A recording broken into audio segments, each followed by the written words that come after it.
Hello friends, welcome to all in this video. दोस्तों, ये maths का प्रैक्टिस सेट नंबर 5 रहेगा एंड ये इम्पोर्टेंट रहेगा नॉन मेडिकल के लिए, ठीक है। और साथ में जेवीटी वाले भी इस प्रैक्टिस सेट को अटेम्प्ट कर सकते हैं, बट नॉन मेडिकल के लिए खास रहेगा क्योंकि ये प्रीवियस ईयर क्वेश्चन पेपर है जो कि जुलाई 2022 में हुआ था। नॉन मेडिकल का पेपर, वहाँ से ये क्वेश्चंस लिए गए हैं, ठीक है। सो हम इसमें 15 क्वेश्चन डिस्कस करेंगे। तो चलिए शुरू करते हैं फर्स्ट क्वेश्चन को।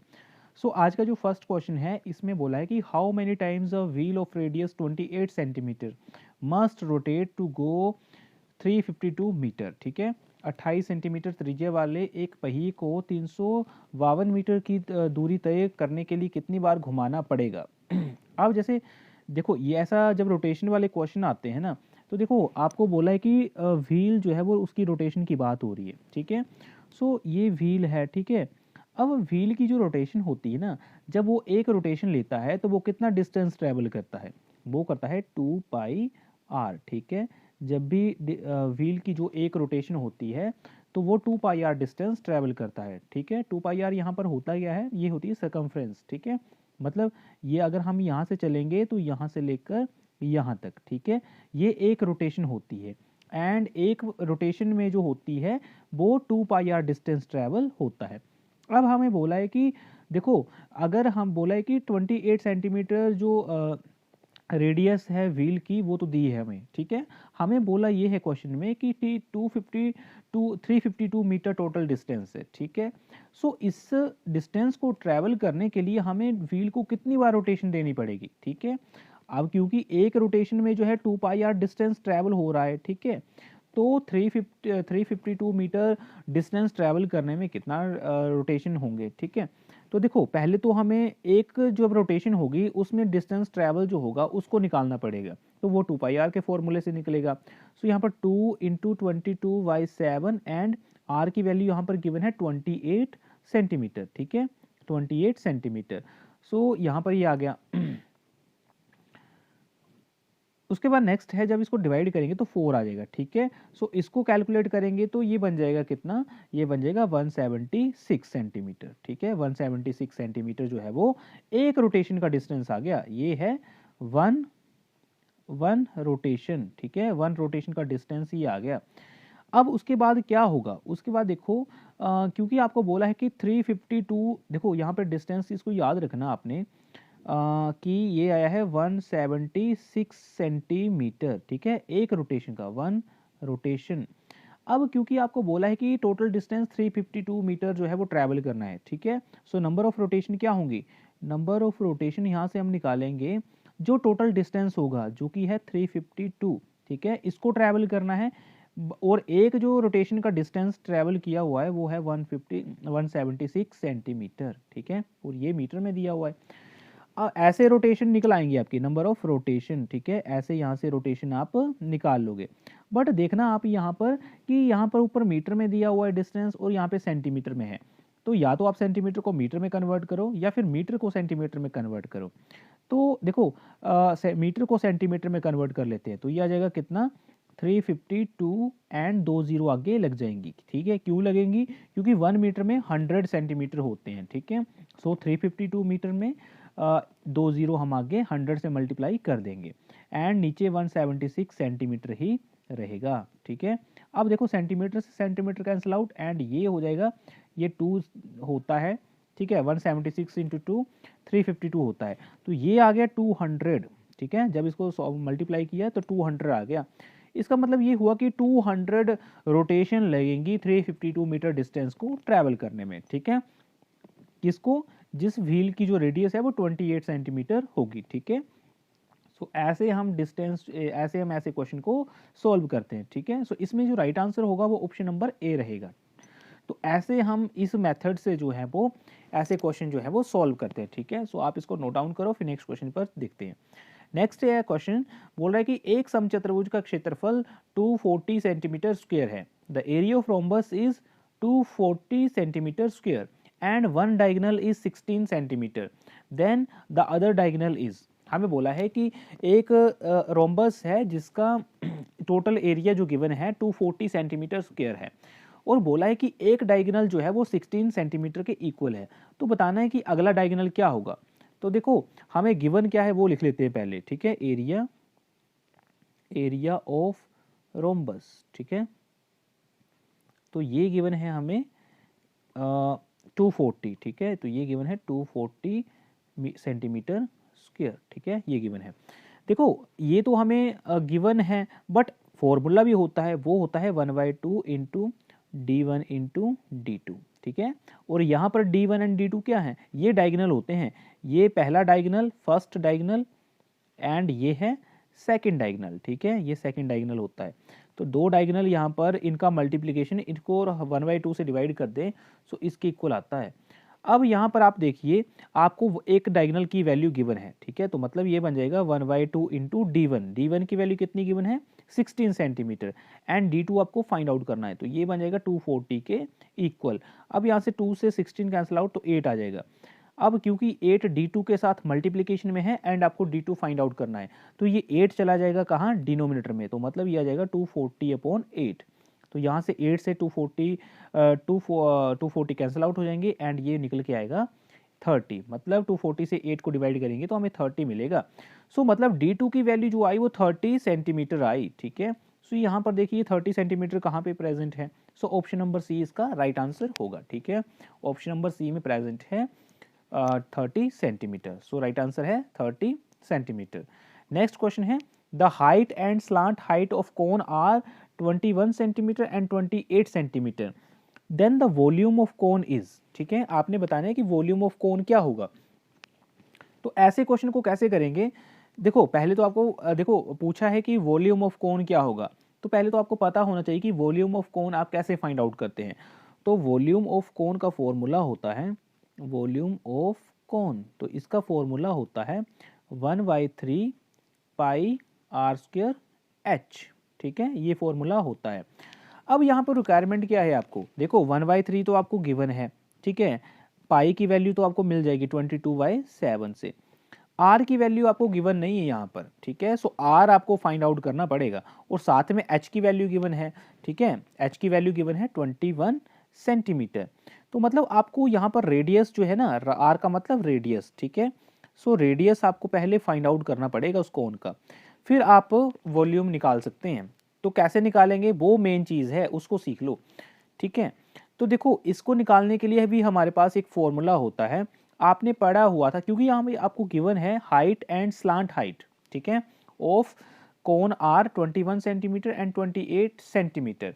तो देखो स्लांट हाइट का फॉर्मूला आपने पढ़ा था, मैंने आपको पिछले प्रैक्टिस सेट में भी एक क्वेश्चन करवाया हुआ है स्लांट हाइट वाला, ठीक है, सो वहाँ से आपने देखना है, आई थिंक सेकंड या थर्ड प्रैक्टिस सेट में करवाया हुआ है। स्लांट हाइट का फॉर्मूला होता है L = √r² प्लस h², ठीक है, बट आपको यहाँ पर L की वैल्यू फाइंड आउट ऐसे होती है फॉर्मूले से, आपको पता करनी है R की वैल्यू, ठीक है, सो R जो होगा वो इक्वल होगा कि आपको r² फाइंड आउट करना है, ठीक है, सो ये इक्वल होता है किसके, L² माइनस h² के इक्वल, ठीक है, और यहाँ से R की वैल्यू फाइंड आउट करनी होगी, तो ये आ जाएगा L² plus minus h² under root, ठीक है, सो ऐसे, तो ये फॉर्मूला बन गया, इसकी हेल्प से आप R की वैल्यू फाइंड आउट करो, फिर जो मैंने पहले आपको फॉर्मूला बताया वहाँ पे आप उस वैल्यू को पुट करो, ठीक है, फिर आपके पास आंसर जो है वो आ जाएगा। तो जब आप इस फॉर्मूले का यूज़ करोगे और यहाँ पर L और H की वैल्यू फिलअप करोगे, जो कि गिवन है आपको कितनी, H की वैल्यू आपको गिवन है 21 सेंटीमीटर एंड L की वैल्यू गिवन है आपको 28 सेंटीमीटर।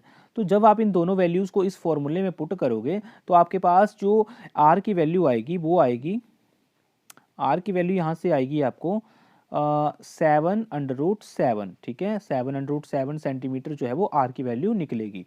जब आप इस R की वैल्यू को 1/3 पाई r² H में पुट करोगे, ठीक है, इस R की वैल्यू को 1/3 पाई r² H में पुट करोगे, तो यहाँ पर r² में ये वाली वैल्यू पुट कर देना 7/7, H की वैल्यू में यहाँ पर 21 आ जाएगा, ठीक है, पाई और 1/3 तो आपको पता ही है।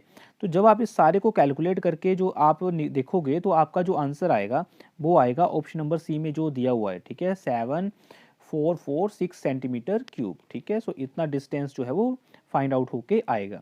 आप इस क्वेश्चन को कैलकुलेशंस को करना, आर की वैल्यू निकालना, फिर आप वॉल्यूम निकालना, फिर देखना क्या आपका जो आंसर आ रहा है वो इसी क्वेश्चन से, इसी ऑप्शन से मैच हो रहा है कि नहीं हो रहा है। ठीक है, तो आपने इसको कमेंट बॉक्स में मुझे बताना है। नेक्स्ट क्वेश्चन है x minus two is a factor of this, then find the value of k। ठीक है, आपको बोला है कि x माइनस टू जो है ना, ये गिवन है, बोलता है ये फैक्टर है, ये जो आपको पॉलिनोमियल गिवन है p, पॉलिनोमियल यहाँ पे ये जो गिवन है ना, 4x³ plus 3x² minus 4x plus के, इसका फैक्टर है। तो देखो जब भी आपको देखो एंड x माइनस टू जो है वो ये g ऑफ x, इसको हम बोलते हैं g ऑफ x। तो जब भी g ऑफ x जो होता है वो p ऑफ x का, एंड ये जो आपके पास कंप्लीट दिया हुआ ना ये है p ऑफ x। तो देखो जब भी g ऑफ x जो है वो p ऑफ x का फैक्टर होता है तो उस केस में p ऑफ x जो होता है ना ये इक्वल होता है 0 के। ठीक है, ये p ऑफ x जो है वो 0 के इक्वल होता है। अब हम g ऑफ x जो हमें गिवन है इसका 0 फाइंड आउट करते हैं, मतलब x माइनस टू को हम रख देते हैं 0 के इक्वल। सो यहाँ से x की वैल्यू आ जाएगी ये 2, जहाँ पे राइट हैंड साइड में जाएगा तो ये प्लस का 2 हो जाएगा। ठीक है, सो x का वैल्यू हो गया प्लस का 2। अब उसके बाद आप क्या करोगे, आपके पास जो p ऑफ x गिवन है, p ऑफ x आपके पास गिवन है, उस p ऑफ x में जहाँ पर भी आपको x गिवन होगा वहाँ पर आपने 2 लिख देना है। ठीक है, सो ये बन जाएगा 4, और यहाँ पर x लिखा है तो x की जगह 2 आ जाएगा एंड इसकी पावर 3। ठीक है, हम जो आपको p ऑफ x गिवन दिया है उसी के अकॉर्डिंग लिखेंगे। नेक्स्ट है 3 इंटू 2 की पावर 3। ठीक है, ये आ गया। उसके बाद माइनस का 4 और ये आ जाएगा 2 एंड प्लस का k। ठीक है, ये आ गया लास्ट में। ये सारा जो होगा वो, क्योंकि बोला है यहाँ पर कि x माइनस टू जो है वो फैक्टर है ये p ऑफ x का, तो मतलब ये जो p ऑफ x है इसकी वैल्यू 0 के इक्वल हो जाएगी। तो मतलब ये सारा किसके इक्वल हो जाएगा, ये इक्वल हो जाएगा 0 के इक्वल। ठीक है, सो यहाँ से ये बन जाएगा 4, ये बन जाएगा 4 इंटू 2 की पावर 3, तो ये बन जाएगा 8। ठीक है, प्लस 3 एज इट इज़, और ये बन जाएगा 2 की पावर 3, तो ये बन जाएगा कितना 8, माइनस का 4 इंटू 2 और प्लस का k, ये इक्वल हो जाएगा 0 के। तो ये आ जाएगा 32 प्लस, सॉरी ये यहाँ पर थोड़ी सी गलती हो गई, यहाँ पे स्क्वायर नहीं, क्यूब नहीं आएगा, यहाँ पे स्क्वायर रहेगा, क्योंकि 3x² बोला है ना तो यहाँ पे स्क्वायर रहेगा। ठीक है, सो जब इसको मल्टीप्लाई करेंगे तो ये बन जाएगा यहाँ पर। ठीक है, तो 3 एंड 2 का स्क्वायर देखो 4 आ जाएगा, एंड 3 से मल्टीप्लाई करेंगे तो 4 3 जा 12 होता है। ठीक है, माइनस का यहाँ पर 4 2 जा 8 एंड प्लस का k इज इक्वल टू 0। देखो अब इसको प्लस कर दो आप, तो ये बन जाएगा कितना 44 है ना, और माइनस का 8 भी गिवन है आपको, प्लस का k इज इक्वल टू 0। तो जब आप इसको सॉल्व करेंगे फर्दर तो ये आ जाएगा कितना, ये बन जाएगा 44 माइनस 8, तो ये बन जाएगा 36 plus k is equal to 0। तो यहाँ से k की वैल्यू कितनी आएगी, ये प्लस का जो 36 है वो राइट हैंड साइड में जाके माइनस का 36 हो जाएगा। तो यहाँ से जो k की वैल्यू आई वो आई माइनस का 36। तो देखो माइनस का 36 कहाँ पे प्रेजेंट है ऑप्शन में, तो माइनस का 36 जो है वो ऑप्शन नंबर सी में प्रेजेंट है। सो आप ऐसे जो है वो फाइंड आउट करेंगे इस क्वेश्चन की वैल्यू को। ठीक है, जहाँ पर आपको बोला होगा कि x माइनस टू, अगर कोई भी g ऑफ x जो भी g ऑफ x गिवन होगा वो बोला होगा कि फैक्टर है p ऑफ x का, तो उस केस में p ऑफ x की वैल्यू जो है वो 0 के इक्वल होगी। ठीक है, नेक्स्ट क्वेश्चन है प्रथम n विषम संख्याओं का योगफल क्या होगा। आपको यहाँ पे बताना है कि the sum of first n odd numbers is. तो इसका ये होता है, जैसे मान लो मैं आपको फॉर एग्जांपल करके बताता हूँ। देखो ओड नंबर्स होते हैं 1 हो गया, 3 हो गया, 5 हो गया। ठीक है, हम 3 तक ही बात करते हैं, वैसे आगे भी होते हैं, 7 होता है, 9 होता है, 11 होता है, बट हम पहले 3 की बात करते हैं। तो देखो हमें बोले the first sum of first and odd numbers is. अगर हम इनकी बात करें तो बोला कि फर्स्ट जो n तक हम लेते हैं, मतलब 3 तक हम ले लेते हैं, n की वैल्यू 3 रखते हैं यहाँ पर। ठीक है, तो 3 तक हमने ओड नंबर लिए एंड उनका सम करते हैं, तो 1 + 3 + 5 हो जाएगा। तो ये इक्वल आएगा किसके, 3 + 1 4 + 5 9, 9 के इक्वल आ गया। अब क्योंकि यहाँ पर हमारे पास नंबर ऑफ ओड नंबर्स कितने थे, टोटल ओड नंबर्स थे हमारे पास 3, एंड यहाँ पर इनका सम जो आया वो 9 के इक्वल आया। तो आप यहाँ पे देख रहे होंगे कि नंबर ऑफ ओड नंबर्स है हमारे पास 3 एंड सम जो आया उनका वो 9 आया। तो ये इक्वल है किसके, 3 का स्क्वायर के इक्वल 9 आया यहाँ पर। ठीक है, सो मतलब जितने हमने ओड नंबर्स लिए थे उनका जो सम आया वो उनके स्क्वायर के इक्वल आया, ठीक है। मतलब जितने हमने ओड नंबर्स लिए थे अगर हम उनका स्क्वायर कर दें तो उन्हीं नंबर का जो सम आएगा उसके इक्वल होगा। तो मतलब यहाँ पर कहने की बात ये है कि जितने भी आप नंबर्स लोगे, मतलब आप यहाँ पे n नंबर ले रहे हैं तो उनका सम जो होगा n नंबर्स का, n ओड नंबर्स का, वो होगा n स्क्वायर के इक्वल, ठीक है। सो यहाँ पर इसका राइट आंसर जो होगा वो होगा ऑप्शन नंबर बी, ठीक है। ऑप्शन नंबर बी से आप ऐसे चेक करोगे कि फर्स्ट n ओड नंबर्स का जो सम होगा वो n स्क्वायर के इक्वल होगा, ठीक है, n स्क्वायर के इक्वल होगा। नेक्स्ट है, यदि दो संख्याओं का योग 100 है, ठीक है, the sum of two numbers is 100 and their difference is 50, then the two numbers is. देखो यहाँ पर दो नंबर की बात हो रही है, कोई भी दो नंबर ले लो, चाहे x प्लस, मान लो x प्लस वाई लेते हैं, बोला कि x प्लस वाई मतलब सम ऑफ टू नंबर जो है वो 100 के इक्वल है, ठीक है। एंड दो संख्याओं का डिफरेंस, डिफरेंस मतलब माइनस, ठीक है। सो दो संख्याओं, उन्हीं संख्याओं का ले लेते हैं x माइनस वाई, तो इनका जो डिफरेंस है वो 50 के इक्वल है। तो यहाँ से जब हम चेक करेंगे तो प्लस माइनस दिया हुआ तो ये कैंसिल आउट हो जाएगा, ठीक है। यहाँ पर x प्लस एक्स 2x आ जाएगा एंड यहाँ पे 100 प्लस 50 ये आ जाएगा 150 के इक्वल। तो यहाँ से x एज इट इज रहेगा और 2 डिवीजन में चला जाएगा, तो 150/2 तो ये आ जाएगा किसके, 75 के इक्वल। यहाँ पर x की वैल्यू जो आई वो आई, x की वैल्यू जो आई वो आई 150 के 75 के इक्वल, ठीक है। यहाँ पर x की वैल्यू आई 75 के इक्वल। अब यहाँ पर देखो आपके पास एक इक्वेशन बनी थी ये वाली, ठीक है। सो इसमें इसको हम यूज कर लेते हैं, तो यहाँ पर आप 75 की वैल्यू पुट कर दो तो ये बन जाएगा 75 plus Y is equal to 100। तो यहाँ से y की वैल्यू क्या आएगी, y की वैल्यू आएगी 100 माइनस 75, तो ये इक्वल होगा 25 के इक्वल। अब यहाँ पे आपको पूछा था कि the two numbers are in the ratio, ठीक है, दो नंबरों का अनुपात दिया हुआ है तो x अनुपात y, तो ये क्या हो जाएगा, ये हो जाएगा x की वैल्यू 75 है एंड अनुपात में दिया हुआ है 25। अब इन दोनों नंबर्स में कॉमन जो है वो 25 है, मतलब 25 3 जा एंड 25 1 जा। तो आपके पास जो निकल के आया आंसर, मतलब x रेशो y जो निकल के आया, x रेशो y, तो ये आया 3:1, ठीक है। सो ये आंसर होगा 3:1। तो देखो किस ऑप्शन में प्रेजेंट है 3:1, तो ये है ऑप्शन नंबर बी में, ठीक है, 3:1। तो मतलब ऑप्शन नंबर बी इसका राइट आंसर होगा। नेक्स्ट क्वेश्चन की बात करें तो a number A B C is divisible by 9, then the sum of digits in its a multiple of. देखो ये जो क्वेश्चन आपको गिवन है ना, ये बोला है डिविजिबिलिटी टेस्ट ऑफ 9, जो कि होता है, देखो अगर कोई भी नंबर ए बी सी की फॉर्म में प्रेजेंट होगा ना, है ना, और वो बोल रहा है कि विभाजित होता है, मतलब डिविजिबल है 9 से, है ना, कोई भी नंबर अगर ए बी सी की फॉर्म में प्रेजेंट है एंड ये नंबर डिविजिबल है 9, तो क्या होगा कि इनका a प्लस बी प्लस सी जो होगा ना, ये भी डिविजिबल होगा 9 से, ठीक है। तो ये डिविजिबिलिटी टेस्ट होता है, अगर ऐसी चीज़ होगी तभी वो नंबर जो है वो कंप्लीट डिविजिबल होगा 9 से, ठीक है।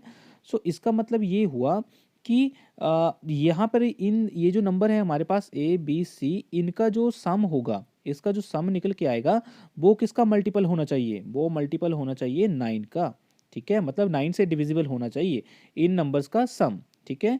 कोई भी नंबर आपके पास गिवन है उसका जो, वो कोई भी नंबर मान लो आपके पास 343 गिवन है, ठीक है, तो 343 तभी डिविजिबल होगा 9 से जब इनके डिजिट का सम, मतलब 3 प्लस 4 प्लस 3, तो ये कितना आ जाएगा 6 प्लस 4 10,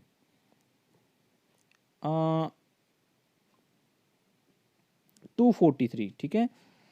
हम एग्जांपल लेते हैं 243 का, ठीक है। तो 243 में क्या होगा, हम इनके डिजिट का सम करते हैं तो ये आ जाएगा 2 प्लस 4 प्लस 3, है ना। तो जब इनके डिजिट का सम किया तो हमने चेक करना है कि क्या ये 9 से डिविजिबल है, तो 2 4 6 प्लस 3 9, तो मतलब 9 जो है वो 9 से तो डिविजिबल होता है, मतलब 9 के टेबल में आता है 9, 9 बन जा 9, सो मतलब डिविजिबल है। सो दैट मीन्स, और एक और एग्जाम्पल देख लेते हैं 7 2 9 का। अब 7 2 9 का सम जो होगा 7 प्लस 2 प्लस 9, तो ये आ जाएगा कितना 18। अब देखो 18 जो है वो भी 9 का मल्टीपल है, सो दैट मीन्स कि कोई भी नंबर ए बी सी जो है वो 9 से अगर डिविजिबल होगा तो क्या होना चाहिए, तो उनके डिजिट का सम जो है वो किसका मल्टीपल होना चाहिए, वो होना चाहिए 9 का मल्टीपल होना चाहिए, मतलब 9 से डिविजिबल होना चाहिए। नेक्स्ट है buy 3 get 1 free, what is the percentage of discount being offered here. देखो 3 प्रोडक्ट खरीद रहे होंगे तो उसमें एक जो है वो डिस्काउंट दे रहा है, ठीक है, ये होगा 1 जो है वो डिस्काउंट में होगा। अब देखो 1 3 प्रोडक्ट खरीदने पर 1 जो है वो डिस्काउंट मिल रहा है, तो डिस्काउंट कितना मिल रहा है, वो मिल रहा है 1, ठीक है। एंड यहाँ पर जो टोटल प्रोडक्ट खरीदे हैं वो 3 खरीदे हैं, ठीक है, 3 प्रोडक्ट खरीदने पर जो है वो डिस्काउंट 1 मिल रहा है, तो परसेंटेज डिस्काउंट जो होगा उसको 100 से मल्टीप्लाई कर देंगे, है ना। ठीक है, समझ आया ये क्या हुआ। यहाँ पर हमें 3 प्रोडक्ट खरीदने पर 1 जो है प्रोडक्ट फ्री मिल रहा है, मतलब डिस्काउंट हमें एक प्रोडक्ट का मिल रहा है। सो एक जो इसका जितना डिस्काउंट मिलता है उसको हम न्यूमरेटर में रखते हैं एंड टोटल जो होता है उसको हम डिनोमिनेटर में रखते हैं। तो एक प्रोडक्ट 3 प्रोडक्ट खरीदने पर एक डिस्काउंट ऑफर हो रहा है, तो टोटल प्रोडक्ट हमने कितने खरीदे, 3 खरीदे, ठीक है, उसका मल्टीपल 100 से कर देंगे तो ये इक्वल होता है 33.33, मतलब इतना परसेंटेज के इक्वल आया, ठीक है। सो ऑप्शन नंबर बी जो है वो राइट आंसर होगा। नेक्स्ट है volume of cylinder. So volume of cylinder का यहाँ पे फॉर्मूला पूछा हुआ है। सो वॉल्यूम ऑफ सिलेंडर जो होता है ये होता है पाई आर स्क्वायर एच, ये होता है volume of cylinder, volume of cylinder. And हमने वॉल्यूम ऑफ कौन के पिछले क्वेश्चन में पढ़ा था, सेकंड क्वेश्चन या फर्स्ट क्वेश्चन में, वो होता है 1/3 पाई आर स्क्वायर एच, ठीक है, 1/3 पाई आर स्क्वायर एच जो होता है वो वॉल्यूम ऑफ कौन होता है, ठीक है। तो यहाँ पे फॉर्मूले में गिवन भी है आपको सेकंड ऑप्शन में कि pi r square 1/3 pi r square h, तो वो वॉल्यूम ऑफ कौन होता है, एंड वॉल्यूम ऑफ सिलेंडर जो होता है वो पाई आर स्क्वायर एच होता है। नेक्स्ट है if x is an even number then what will be the next odd number. बोल रहा है कि x अगर कोई इवन नंबर है ना तो उसके अगला जो ओड नंबर होगा वो क्या होगा, तो इसका जो आंसर होगा वो x+1 जो होगा वो नेक्स्ट ओड नंबर होगा। अब देखो इसको चेक कैसे करेंगे, मैं आपको विद एग्जांपल बताता हूँ। देखो मान लो आपके पास जो x की वैल्यू है वो है जैसे यहाँ पर लिखी हमने, तो वो 2 है, मतलब हमारे पास इवन नंबर जो है वो 2 है, x मतलब 2 है हमारे पास। अब 2 के नेक्स्ट जो ओड नंबर आता है वो आता है 3, ठीक है, वो आता है 3। अब 3 तक पहुंचने के लिए हमें 2 में क्या करना पड़ेगा, 1 ऐड करना पड़ेगा, मतलब हमें x में क्या ऐड करना पड़ेगा, x यहाँ पर इवन नंबर है जो कि हमने 2 लिया हुआ है, तो मतलब x में हमने 1 मल्ट ऐड किया तभी हमें नेक्स्ट जो है वो ओड नंबर मिला जो कि है 3, ठीक है। सो इसका मतलब ये हो ऑप्शन नंबर डी में जो ऑप्शन दिया है x+1 वो राइट आंसर होगा, ठीक है। सो आप विद एग्जांपल से भी इसको सॉल्व कर सकते हैं क्वेश्चन को अगर आपको डायरेक्ट स्टेटमेंट नहीं पता है। नेक्स्ट क्वेश्चन है sale price of A toy car is 540 rupees, profit made by shopkeeper is 20%, what was the cost price of car, ठीक है। ऐसा क्वेश्चन जो है वो मैंने प्रॉफिट एंड लॉस वाली जो वीडियो थी उसमें भी क्वेश्चंस करवाए हुए हैं प्रॉफिट एंड लॉस की, वहाँ से आप इस क्वेश्चन को डिटेल्ड में देख सकते हैं। एंड ऐसा क्वेश्चन जो है वो मैंने प्रैक्टिस सेट में भी करवाया हुआ है, ठीक है। सो वहाँ से भी आप इस क्वेश्चन को सॉल्व कर सकते हैं, ठीक है। सो आपने ये क्वेश्चन खुद सॉल्व करना है एंड मुझे ऑप्शन में बताना है। करेंगे कैसे इसको, देखो सीपी आपको पता नहीं है एंड पूछा हुआ है ये, तो आप इसको एक्स मान लो, एसपी आपको गिवन है वो है 540, प्रॉफिट आपको गया है प्रॉफिट गिवन है आपको वो है 20%। अब क्योंकि यहाँ पर आपको पूछा है कि कॉस्ट प्राइस कितना होगा, ठीक है, कॉस्ट प्राइस पूछा हुआ है, आपको मैं एक बात बता दूं कि प्रॉफिट जो होता है कैलकुलेट वो होता है सीपी पर, ठीक है, मतलब कॉस्ट प्राइस पर होता है। सो इसका मतलब क्या होगा, जो देखो मान लो कोई भी हमने चीज़ खरीदी हुई है, मान लो मैंने एक कोई बुक खरीदी 200 रुपीज़ की, ठीक है। अब 200 रुपीज़ की बुक खरीदी और मैंने उसको बेच दिए कितने में, 250 रुपीज़ में बेच दिया, मतलब मैंने 50 रुपये का उसमें प्रॉफिट कमाया। तो मतलब इसमें क्या हुआ, मतलब जो मैंने कॉस्ट प्राइस लगाया था उस बुक पर 200 रुपीज़ वो प्लस 50 रुपीज़ जो मैंने प्रॉफिट कमाया वो 50 रुपीज़, ठीक है। सो 200 + 50 वो इक्वल हो जाएगा 250 के, मतलब मैंने 250 के में बेच दिया उस बुक को। सो मतलब सीपी प्लस प्रॉफिट वो इक्वल हो जाएगा एसपी के इक्वल, सेलिंग प्राइस के इक्वल हो जाएगा। सो इसका मतलब ये हुआ कि यहाँ पर सीपी है एक्स, ठीक है, एक्स प्लस 20% ऑफ एक्स, ये इक्वल हो जाएगा किसके, 540 के इक्वल हो जाएगा, ठीक है। सो आप इस इक्वेशन को सॉल्व करना, फिर मुझे ऑप्शन में से बताना कि कौन सा ऑप्शन आपका सही आंसर आ रहा है, ठीक है। सो इस क्वेश्चन को आप खुद सॉल्व करना एंड अगर आपने कॉन्सेप्ट जानना होगा तो वो आप वीडियो को प्रॉफिट एंड लॉस की वीडियो को देख लेना, प्लेलिस्ट में वो मिल जाएगी, डिस्क्रिप्शन बॉक्स में प्लेलिस्ट का लिंक गिवन होगा।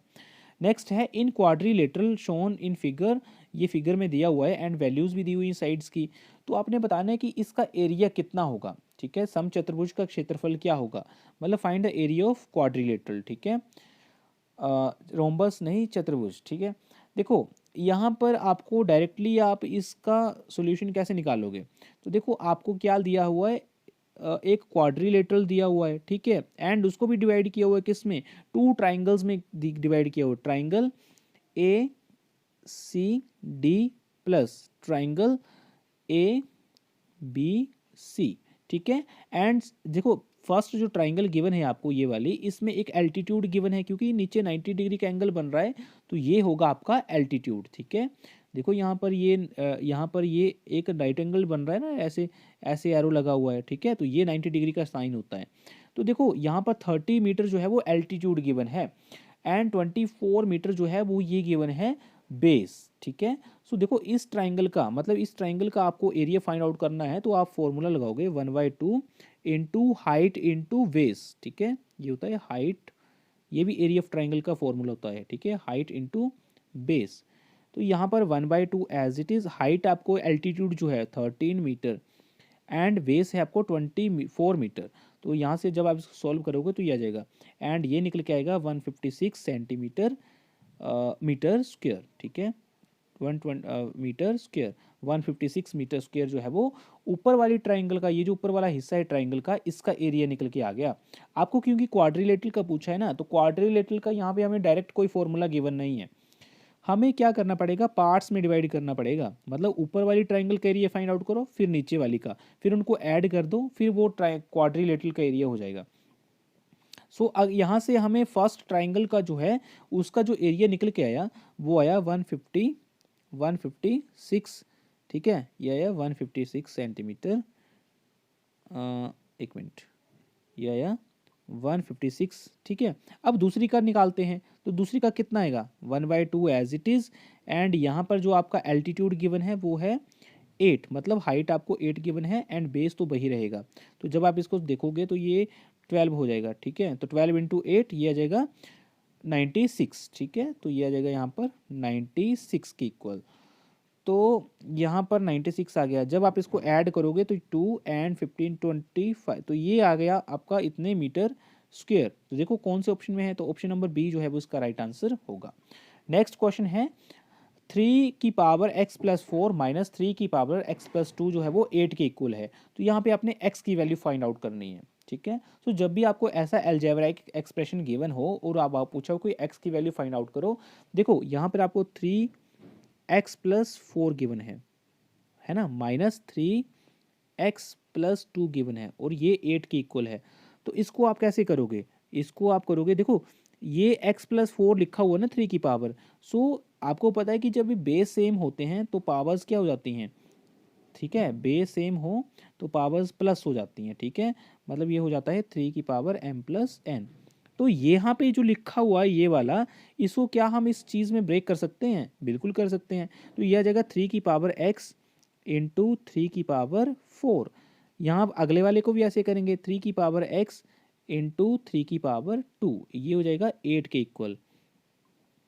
अब यहाँ से आगे हम सॉल्व करेंगे इसको, तो ये आ जाएगा कितना, देखो यहाँ पर कॉमन क्या है, इसके बीच में कॉमन ये है 3 की पावर x, 3 की पावर x, तो 3 की पावर x को कॉमन ले लो, ये आ जाएगा 3 की पावर 4 एंड ये आ जाएगा 3 की पावर 2, ये इक्वल हो जाएगा 8 के इक्वल।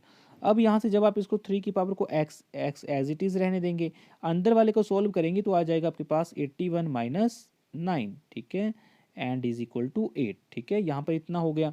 अब उसको फर्दर सॉल्व करेंगे तो आपके पास बन जाएगा क्या, तो आपके पास आगे बनेगा 3 की power x as it is और ये आ जाएगा 72, ये आ जाएगा 8 के इक्वल। तो ये आ जाएगा कितना, 3 की power x is equal to 1/9, ठीक है, इसको आप डिवीजन में ले जाओ, कैंसिल आउट करके 1/9 आ जाएगा। तो 1/9 जो इक्वल होता है वो होता है 3 का स्क्वायर के इक्वल, ठीक है। तो जब आप इसको फर्दर सॉल्व करोगे देखो तो ये आ जाएगा कितना, 3 की पावर x जो होगा वो इक्वल हो जाएगा 3 की पावर, ये ऊपर चला जाएगा, तो ऊपर जब जाएगा 3 की पावर 2 तो वो नेगेटिव में चला जाएगा, ठीक है, ये आ गया। अब यहाँ से जब आप लिखोगे इसका आंसर तो वो आ जाएगा कितना, देखो बेस यहाँ पर सेम है तो पावर्स भी सेम होनी चाहिए, तो मतलब x जो है वो -2 के इक्वल आ जाएगा, ठीक है, तो ऐसे इस क्वेश्चन को सॉल्व आप करोगे। लास्ट क्वेश्चन है इस वीडियो का, वो है 270 degree angle is an example of. ठीक है, 270 degree is an example of. तो ये जो एग्जाम्पल होता है वो होता है रिफ्लेक्स एंगल का। ठीक है, ये होता है रिफ्लेक्स एंगल। ठीक है, एक्यूट एंगल जो होता है, देखो पहले एक्यूट एंगल की बात करें तो वो होता है 0 से बड़ा और 9 से, ठीक है, 90 डिग्री से छोटा। ठीक है, राइट एंगल की बात करें तो राइट एंगल कितना होता है, राइट एंगल तो आपका 90 डिग्री के इक्वल होता है। ठीक है, उसके बाद जो वैल्यू आती है वो आती है ऑब्ट्यूज एंगल की। तो ऑब्ट्यूज जो होता है वो होता है से बड़ा एंड 180 डिग्री से छोटा। ठीक है, ये ऑब्ट्यूज होता है। रिफ्लेक्स एंगल जो होता है वो होता है